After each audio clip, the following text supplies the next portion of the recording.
how you doing? I'm so glad you're here. If you don't know me, I'm Pastor Jeff, and I'm the pastor over at Discipleship and Spiritual Development, and I am so glad that you chose to come and check out this video, because if you're watching this video, that means that you have either decided already or you're thinking about being a life group leader, and we could not be more excited about your journey as a life group leader. So why small groups at Life Coach Church? Why do we think they're important? Isn't Sunday enough? Well, frankly, no, it's not. And if you think of it as nutrition, if you only ate once a week, would you be a healthy person? Well, your spiritual life is the same way. In our mission to gather, grow, and go, life groups hit all three of those targets. We get a chance to be out in the community because we are reaching our neighbors or inviting our neighbors or our friends to come and be part of our group. We're also gathering together and we're growing, and we'll talk about that a little bit later. But what kind of groups do we have at Life Coach Church? Our groups are what we call free market groups. That means you get to pick. You get to pick what kind of group you want to lead. And we got all kinds of groups already. We've had running groups. We have groups that watch videos and then discuss them. We have just Bible study groups that take a book of the Bible, or they take a book that's a spiritual book, a Christian book, and they walk through that book together. And we even have a crafting group. They come together and they do all kinds of different crafting, quilting, and all those kind of things. So whatever's on your mind, whatever God has put on your heart, that's why we call them free market groups. You get to pick what kind of group you want to lead. So that's very cool. The other thing is that we have 3 semesters. So there's some natural breaks that take place during the year for our life group leaders and our life group members. Our 3 semesters are the spring, February to April, basically, and that gives plenty of time for a group to study something and learn something. And then we have summer groups, and a lot of those are optional, but it's a shorter semester. It's a great time to do something short and quick for those people who might not be traveling for the summer, and lots of people do, so that's why we have fewer groups in the summer, but that's June and July. And you can same parameters apply, but it's just a shorter span of time. So it's that time to do something that you've always wanted to do that might be a little shorter. And we have a fall group which starts in August and runs basically to October, November. And so all of these groups leave time for some natural breaks, and they ramp up in the several weeks before that. So maybe you're asking this question for yourself: am I ready to lead a group? Well, I'm going to ask you 2 questions. Do you love God, and do you love people? If the answer to both of those questions was yes, then I want you to consider really leading a group, and I think you're qualified. Because we're not looking for theologians. We're looking for facilitators. We're looking for people who love people and love God, and they're trying to move those people one step closer to their relationship with God. We just want them to start loving God a little more each time. And I think you are absolutely qualified to connect with the people that you're inviting to your group, because you already have one thing in common. Whatever the group topic, subject, or whatever the group is about is already something they're interested in because they chose to come to your group. So you already have that in common. So let's continue that relationship, that gathering, that growing, and continue to move towards God. And here's the thing: you are not going to be alone. You're not going to be alone, because we have a life group coordinator, and I'm here for you as well. So if you have questions, if you have struggles, if you have something you're not sure about, connect with us. We want to help. We want to be there for you. The other thing is, we'd love for you to partner with somebody. We love it when there's 2 group leaders or even 3 group leaders, because then you can bounce off each other. Facilitation becomes a lot easier. And if you need to take a break or you have to go on vacation, or then there's other people that are there to lead. So partnering with somebody is always a great way to do that. So, and a lot of people ask this question right away, so I'm just going to answer right now. What does a semester look like? What does it even look like? Well, first of all, before the semester starts, we're going to have what's called a group leaders gathering. And you're going to be invited to that. And that is just a relaxing, fun time, sharing a meal, and talking with each other about what our groups might be. Maybe you're not even sure about what kind of group you want to lead. This is a great event to come to. This is a great gathering where we're going to share a meal, have some fun. It might be at different locations at different semesters, but the point is to get together just like a family and talk about what you're thinking about doing. What has God put on your heart? Cast some vision for that, and maybe even future groups. I can't do this semester, but I'm hoping maybe in the summer or in the fall, I'm going to do this group because I think this would be really impactful, and get some feedback from some of the other group leaders, and who knows, you might even find a partner who might want to join up with you and lead that group. And then before the group semester starts, as we kick off the sign-ups for group life, for our life group semester, we're going to have what's called a sign-up fair. And this is a fun thing. I'm excited about this, and because we want you to be creative. We're going to set up a fair, just like a craft fair or anything like that, at our Coffee Connection in the courtyard after the service, as we announce life group semester is starting and sign-ups are available. On that Sunday, there'll be a life group sign-up fair. And so you're going to get creative with your table. You're going to have a table for people to come and sign up, but I'd like you to get creative with that. Like, for instance, we all know about Rooted, and that's another video, but if I have Rooted, I might take a plant and put it on there so people know that this is the Rooted sign-up group. Maybe you're going to do a walking group or a running group. Maybe you have some sneakers or tennis shoes, you might call them, tied up and hanging off of your table. Maybe you're part of the crafting group and you just have some craft stuff right there on your table. Maybe you bring a sewing machine and plop it right down there.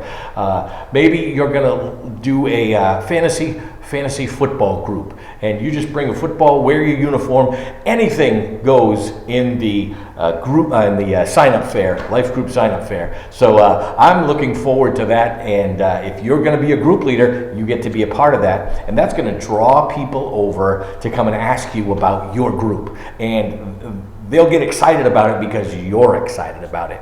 So we want you to set your dates so you know when your group is going to start and when it's going to end. That's important for people to know, that there's a start time and an end time so they can commit to the group. So, and we're asking you to have a weekly group or a bi-weekly group. So every other week or weekly. And we don't want it to be any longer than that. And why is that? You always want to know the why to this. Because if our goal is to gather and grow and to build relationships within that. So it's really hard for anyone to grow if you have one once a month, okay? It's hard to build that connection. You usually have to have something that happens more often, more frequently. Just look at it this way. If someone has something that comes up and you only have a monthly group and they can't make it 1 month, there's going to be 2 months before they have a connection again. And that's just too long a time to build any kind of relationship or have any kind of steady growth. So we're asking you to have your groups that are weekly or bi-weekly at the most. Here's some important things we want every life group leader to understand. That we are asking you to pray for those people who sign up for your group, that are part of your group. Pray for them every day. And you have your list, you have your sign-up group, and you're going to pray for them every single day. The people in your group, you're going to look at that list, and as you get to know them, you're going to know the things that they need prayer for. Maybe Bill needs a job. So you're looking at your list and you've made a note of that. And so you say, Lord, help Bill get a job. And then you connect with them. You connect with them every week. And so I'm praying for you, Bill. I'm praying for you because I know you need a job, and I'm praying for you to get a job. So it's those things that we want you to do. Pray for them daily. Contact them weekly, whether it's a text or a call or an email. Let them know you're thinking about them. That is huge. It lets them know you care about them, you're thinking about them, and you're lifting them up in prayer. And there's going to be a group doc that you'll be shown, and that we will show you that at the gathering. And we would like you to connect in with that each week. Who came to your group, and is there anything that we should know about, that we can pray about? Someone going through a specific hard time? Is there a win that happened? Did somebody take a step of faith? That's awesome. Somebody's maybe asking to be baptized, or maybe there's someone from your neighborhood and they've never been to church, but because of your group, they're saying, I want to go to church next Sunday. We want to know about that, man. We want to praise Jesus for that. And we also want to pray for the things that people are struggling with. So you're going to have a doc where you can put the people in there. And then just a quick note, really short. There's really just going to be a little bit of space in there for them to put things in and just make notes. So do that weekly. And then at the end of the semester, we're going to collect all those wins and all of those things, and we're going to have conversations around celebrating those wins that happened, and just what a great group that you had. Also, at the end of the semester, we're going to want to know from you, were there any potential leaders in your group that we can reach out to and we can walk with and encourage to maybe begin their process of being a life group leader. That would be so cool, and that's one of the big wins that we want to see. There's people in your group that are wanting to step up, but they don't know how, and so we want to help them find their path to leading in some way. This is a great first step to leadership, is just leading a life group. It's very easy.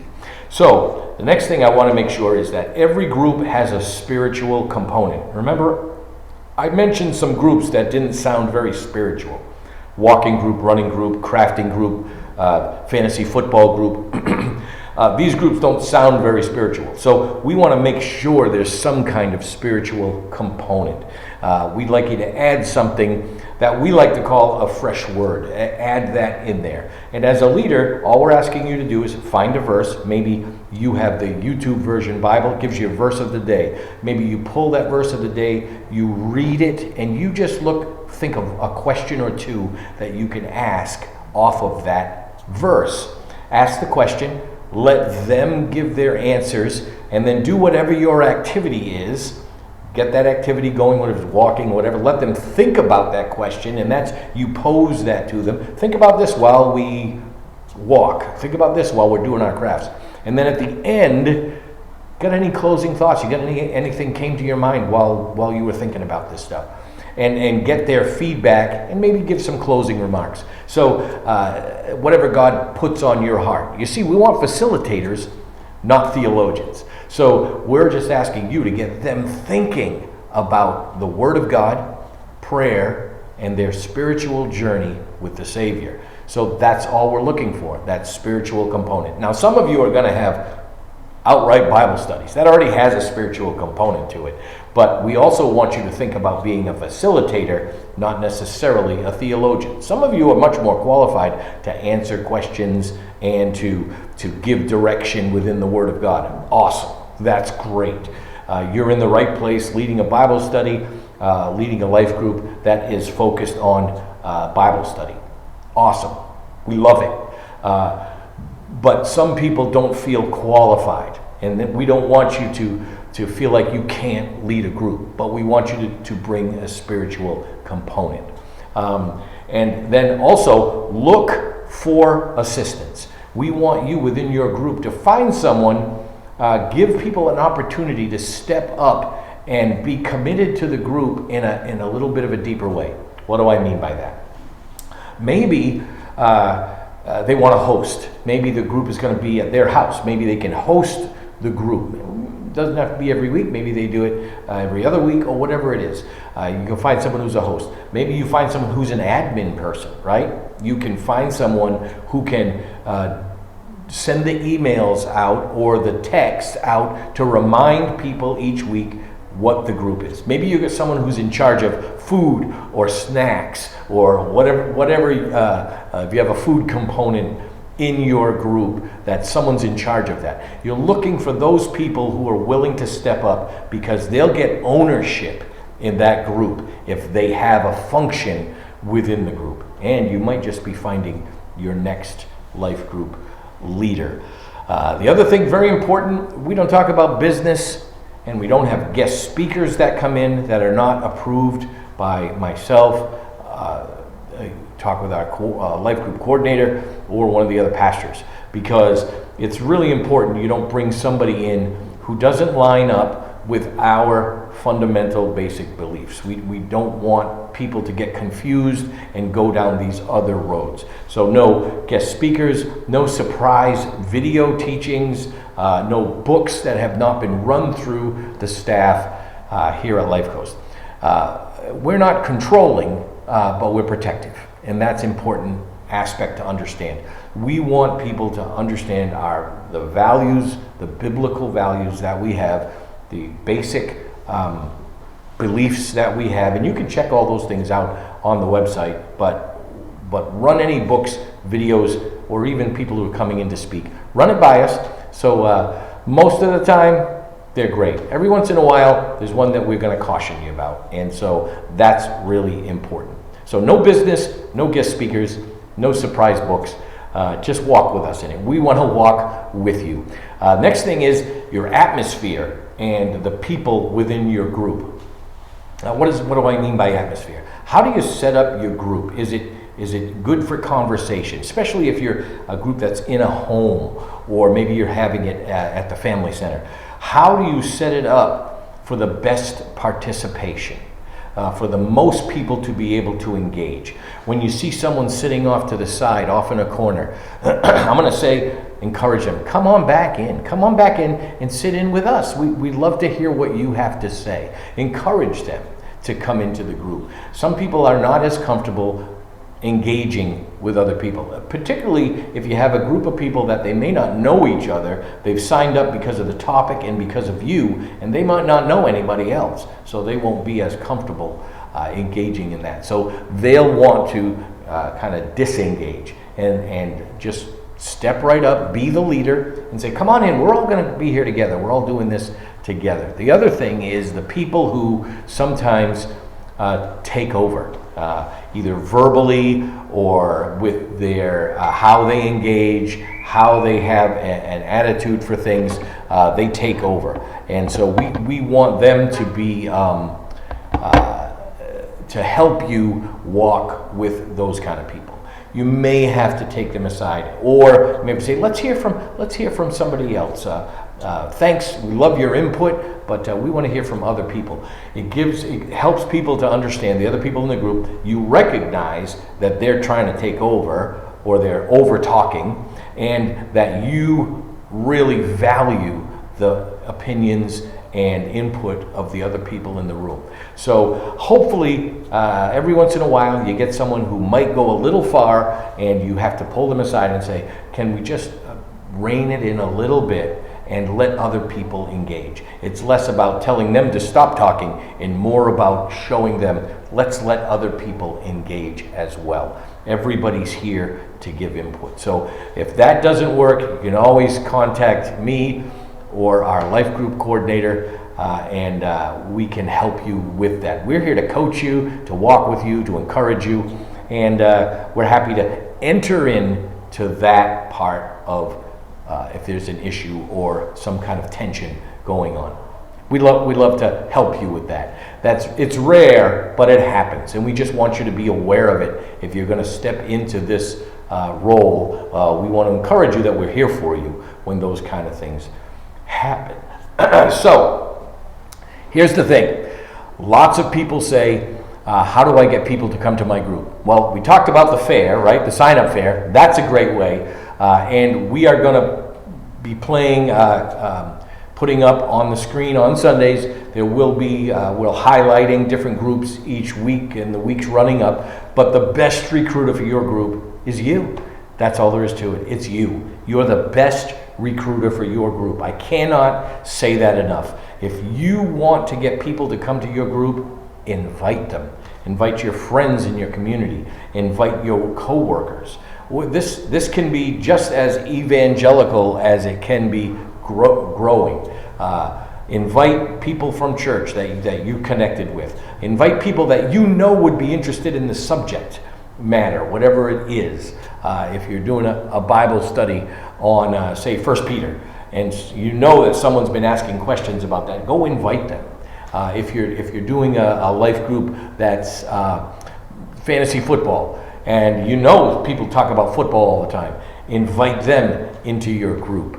Maybe you're doing bike riding or running or something like that. Invite those people who love to participate in those things. They talk about their health and those kind of things all the time and what they love to do. Invite those people. Those are the people that are going to be really interested in your group. They're already interested in the subject matter, and whether they might know you, and that might be the draw, or they might just know somebody else who's already signed up and utilize that aspect of things too. Your buddy Jim signed up for the group. Why don't you come out too? Because I think you guys would be great in this group. Always positive, always drawing people in, because the gathering is part of what we do. It helps us to get people to grow and to go.